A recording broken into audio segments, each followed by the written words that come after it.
नमस्कार दोस्तों, आज की बड़ी खबरों में आपका स्वागत है। चलिए नजर डालते हैं आज की बड़ी हेडलाइंस पर। बड़ी खबर, देश में चलेगी 44 नई वंदे मातरम ट्रेनें, जाने कितना होगा किराया और किस रूट पर चलेगी। इसके बाद हम जानेंगे कि भारत में बढ़ रहा रिकवरी रेट, महाराष्ट्र में कोरोना के 93,000 मरीज ठीक, जाने अपने राज्य का हाल। इसके बाद हम जानेंगे कि कोरोना के इलाज की सबसे कारगर दवा रेमडेसिविर 3 महीने के लिए हुई आउट ऑफ स्टॉक, जानिए क्यों। इसके अलावा जीएसटी दरों में बदलाव पर जल्द हो सकता है फैसला, इन आइटम्स के बदल सकते हैं रेट्स। अगली बड़ी खबर में हम जानेंगे कि शेखर कपूर के बाद संजय लीला बंसाली और कंगना रनौत से भी होगी पूछताछ, कास्टिंग डायरेक्टर शानू शर्मा को दोबारा बुलाएगी पुलिस। आज की पहली बड़ी खबर में पेश है चीनी बीमारी का बिल्कुल ताजा अपडेट पूरे देश भर से। देश में कोरोना के बढ़ते मामलों के बीच सरकार ने टेस्टिंग की क्षमता भी बढ़ा दी है। अब हर रोज 2 से 3 लाख लोगों की जांच हो रही है। अब तक देश में 90,56,173 लोगों की जांच हो चुकी है।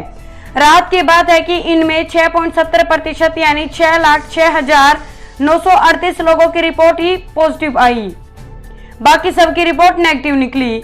आईसीएमआर के मुताबिक 1 जुलाई को देश भर में 2,29,588 लोगों की जांच हुई।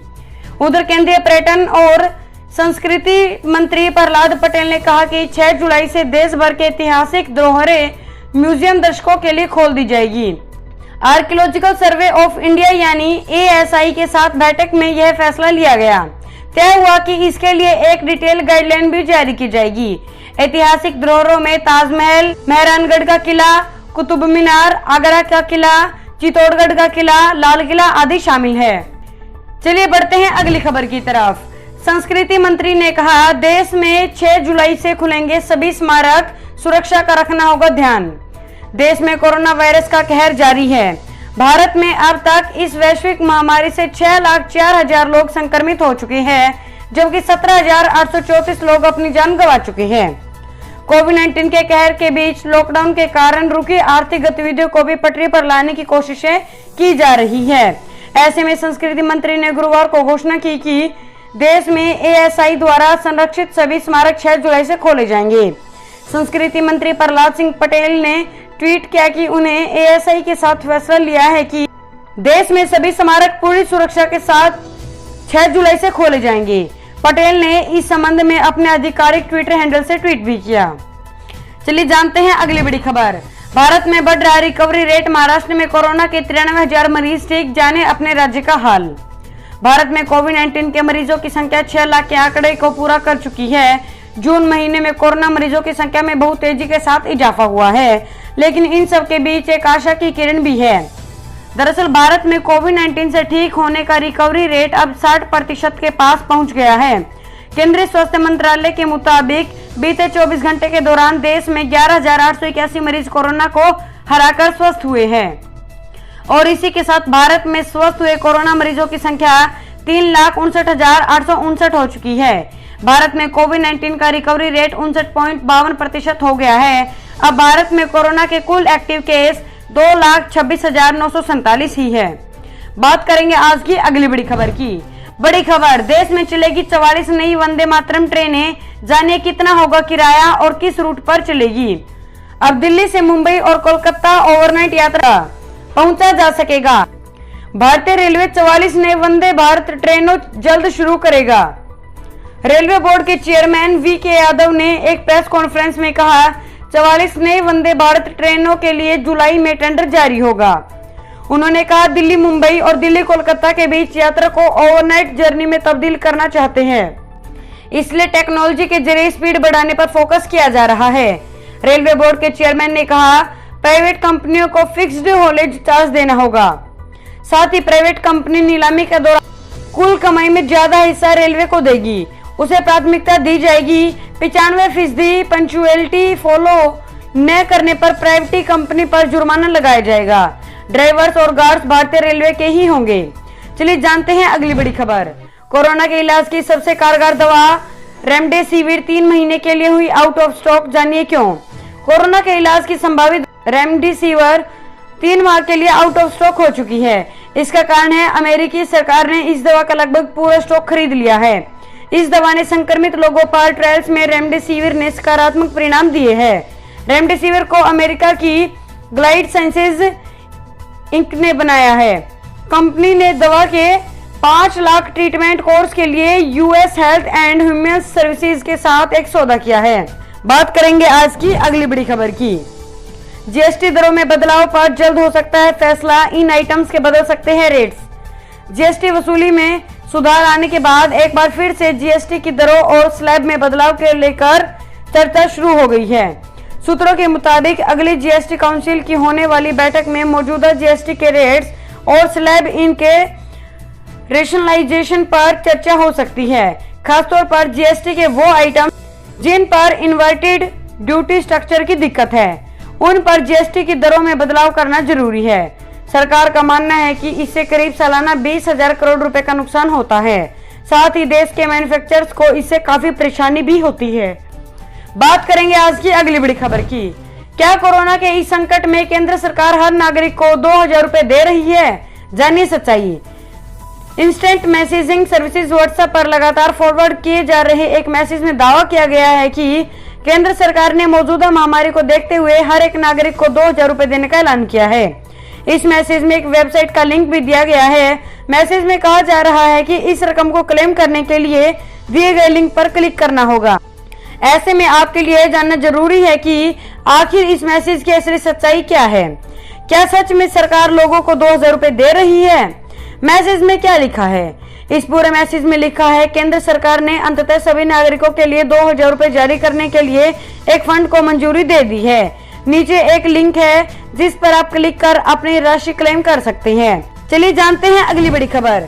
कर्मचारियों को वेतन देने के लिए अगले महीने इस राज्य सरकार को लेना पड़ सकता है कर्ज। कोरोना की वजह से उद्योग धंधे बंद होने से सरकार को प्राप्त होने वाले राजस्व में भारी कमी आई। इसकी वजह से सरकारी तिजोरी खाली होती जा रही है और अब हाल ये है कि अगले महीने सरकार के पास अपने कर्मचारियों को वेतन देने में कठिनाई का सामना करना पड़ सकता है। सरकारी कर्मचारियों को वेतन देने के लिए सरकार को कर्ज भी लेना पड़ सकता है। ऐसी चिंता महाराष्ट्र के मदद एवं पुनर्वसन मंत्री विजय वडेट्टीवार ने पुणे में संपन्न प्रेस कॉन्फ्रेंस में व्यक्त की। अगले महीने में कर्मचारी को वेतन देने के लिए लोन लेना पड़ सकता है।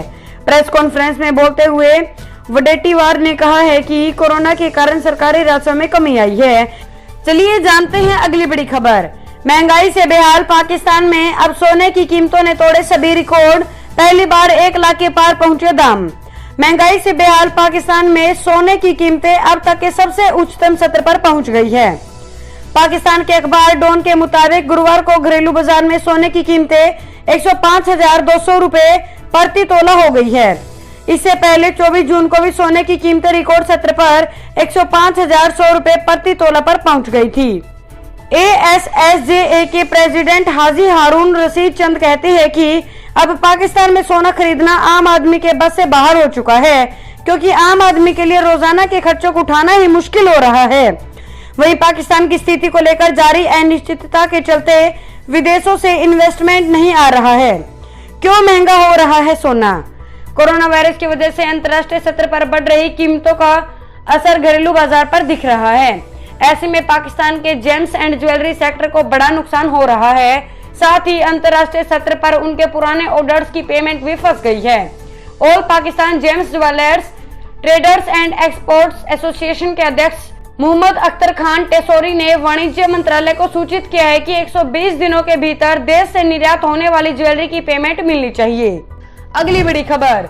एसबीआई ग्राहकों के लिए अलर्ट। बैंक ने एटीएम से कैश निकालने के बदले नियम नहीं जानने पर भरना होगा जुर्माना। अगर आपके पास एसबीआई का डेबिट कार्ड है तो ये खबर आपके लिए पढ़ना जरूरी है, क्योंकि 1 जुलाई से बैंक एटीएम से कैश निकालने के नियम बदल दिए गए हैं। ऐसा इसलिए है क्योंकि लॉकडाउन के समय एटीएम से कैश निकालने के नियमों को बदल दिया गया था। ये मियाद 30 जून 2020 को खत्म हो चुकी है। अब एसबीआई ने एटीएम से कैश निकालने के नियमों को फिर से बदल दिया है। चलिए जानते हैं अगली बड़ी खबर। पहली बार 100 ट्रेन वक्त पर पहुंची। यह रिकॉर्ड तब बना जब 12,000 ट्रेनों में से 2% से भी कम पैसेंजर ट्रेनें चलाई जा रही हैं। रेलवे के इतिहास में पहली बार सभी ट्रेनें एकदम सही वक्त पर पहुंची। रिकॉर्ड 1 जुलाई 2020 को बना, जब रेलवे की पंक्चुअलिटी 100% रही। रेलवे मंत्रालय ने गुरुवार को इसकी जानकारी दी। हालांकि यह रिकॉर्ड तब बना है जब 12,000 ट्रेनों में से 2% से भी कम पैसेंजर ट्रेनें चलाई जा रही है। मंत्रालय ने ट्वीट किया, भारतीय रेलवे के इतिहास में पहली बार सभी ट्रेनों की 100% पंक्चुअलिटी हासिल की गई। सभी ट्रेनें समय पर चल रही है। इससे पहले 23 जून को 99.54% पंक्चुअलिटी हासिल की गई थी। इस दिन एक ट्रेन लेट हो गई थी। केंद्रीय रेल मंत्री पीयूष गोयल ने इस पर खुशी जाहिर करते हुए एक ट्वीट किया है। उन्होंने कहा, ट्रेन फास्ट लेन में चल रही है, सेवाओं में सुधार हो रहा है। कोरोना संकट के बीच लगे लॉकडाउन में रेलवे लोगों को घरों तक पहुंचाने में मददगार साबित हुई है। बात करेंगे आज की अगली बड़ी खबर की। शेखर कपूर के बाद संजय लीला बंसाली और कंगना रनौत से भी होगी पूछताछ।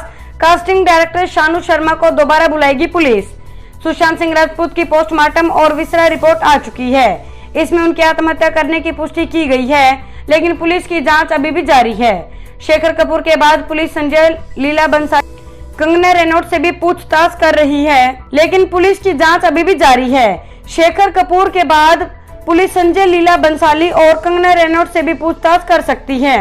इन लोगों को अगले 2 दिनों में समन भेजा जाएगा। बंसाली उन 8 लोगों में भी शामिल है जिन पर सुशांत सुसाइड केस में बिहार में केस दर्ज किया गया है। बंसाली जांच के घेरे में क्यों? खबरों के अनुसार सुशांत को पहले गोलियों की रासलीला रामलीला ऑफर की गई थी, बाद में सुशांत को रणवीर सिंह से रिप्लेस कर दिया गया था। दोस्तों, इस वीडियो को लेकर आपका क्या कहना है, हमें कमेंट करके जरूर बताएं। वीडियो को लाइक करें और चैनल को सब्सक्राइब करके घंटी के बटन को दबाएं। साथ ही साथ अपने दोस्तों के साथ इस वीडियो को ज्यादा से ज्यादा शेयर करें। धन्यवाद।